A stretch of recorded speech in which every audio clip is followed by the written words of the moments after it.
आप मंदिर जाते हो, आपने भी नहीं सोचा होगा, मैं ऑडियंस से पूछना चाहूंगा आपने सोचा कि नहीं, आप मंदिर जाते हो, आप घंटी बजाते हो, आज तक कभी सोचा है क्यों घंटी बजा रहे हो? नहीं। करते ना टन, पवित्र हो जाता है पूरा एरिया, ऐसा कुछ है? ठीक है वो तो है। और बताइए, बहुत लॉजिकल है, हमारे एंसेस्टर्स हमसे ज्यादा लॉजिकल थे, मैं अभी आज प्रूफ करूंगा ये चीज, हम लोग तो मूर्ख हैं।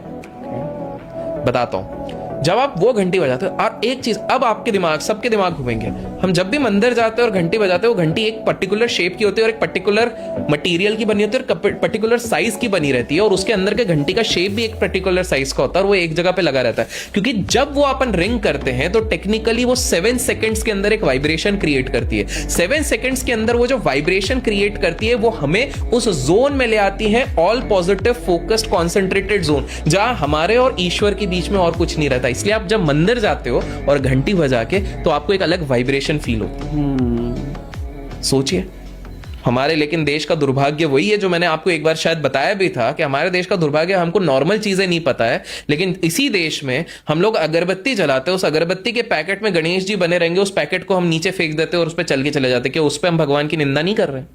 तो पॉइंट ये है कि बहुत सारी चीजें हैं logical, it's just that we need to understand one by one, pace by pace, pace by pace. हमारे, मैं एक और चीज बताता हूँ इफ यू अलाउ मी, कि हमारे पूर्वज कितने इंटेलिजेंट थे। आपके ऑडियंस का भी दिमाग हिल जाएगा, और कुछ भी अगर पसंद आएगा आप लाइक कीजिएगा, बिकॉज इससे हम दोनों को पता लगेगा कि भाई आगे इस तरह के वीडियोस करने के लिए, कि बोलने के लिए तो बहुत। और देखिए, मैं भी लर्नर हूँ, मैं भी चीजें सीखता हूँ, पंडितों से मिलता हूँ, गुरुओं से मिलता हूँ, आप जैसे अच्छे लोगों से मिलता हूं, बहुत सारे लोगों से मिलता रहता हूं, उधर से मैं चीजें सीखता हूं, किताबें पढ़ता हूं, उधर से सीखता हूं, आर्टिकल्स पढ़ता हूं, वहां से सीखता हूं। तो मैं भी सीख रहा हूं, मंदिर जाता हूं, वहां से सीखता हूं, मस्जिद जाता हूं, वहां से सीखता हूं, गुरुद्वारा जाता हूं, वहां से सीखता हूं। तो ये सब लर्निंग है। तो आपको एक इंटरेस्टिंग चीज बताता हूं, शिव जी कहां पे रहते हैं आपके हिसाब से? कैलाश। कैलाश। कैलाश अगर नॉर्थ ईस्ट वेस्ट साउथ बोलूं तो कहां पर पड़ेगा? North side. परफेक्ट। तो हम मान लें नॉर्थ साइड पे शिव जी है।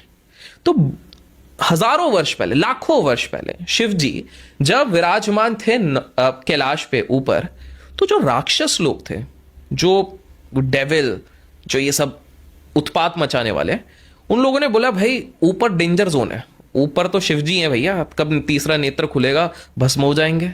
वैसे शिव जी की एक बात बता दो इससे पहले, कि शिव जी की एक बहुत बढ़िया बात है, आप देखोगे हर चीज 3 से जुड़ी रहती है। उनको क्या चढ़ाया जाता है? बेलपत्र। बेलपत्र के होते हैं 3 साइड। उनके कितनी आंखें हैं? 3, 1 2 3 है। अगर आप उनके बोलेंगे उनका जो वेपन है उसके कितने वो है? त्रिशूल, 3 है। और उनको हर 3 जन के साथ नाम लिया जाता है, जिसको त्रिदेव कहते हैं, ब्रह्मा विष्णु महेश्वर।